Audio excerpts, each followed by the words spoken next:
Hi, welcome to HardReset.Info channel, dear viewers. In front of me OPPO A77 device, and now I'm gonna show you how to clean your USB charging port using household items. So firstly, remember one rule: never use metal objects to clean the connector so as not to damage your USB charging port. I suggest to use an old toothbrush which you no longer use. So firstly, you need to take the cover off if you have the cover.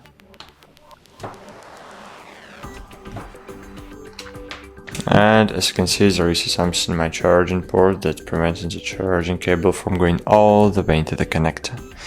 And to clear it, you just need to insert the one part of the brush to the connector and just brush the dirt out. That's it. Thanks for watching. Like this video, subscribe to our channel if this video was helpful for you, so leave a comment after this video, and bye. See you.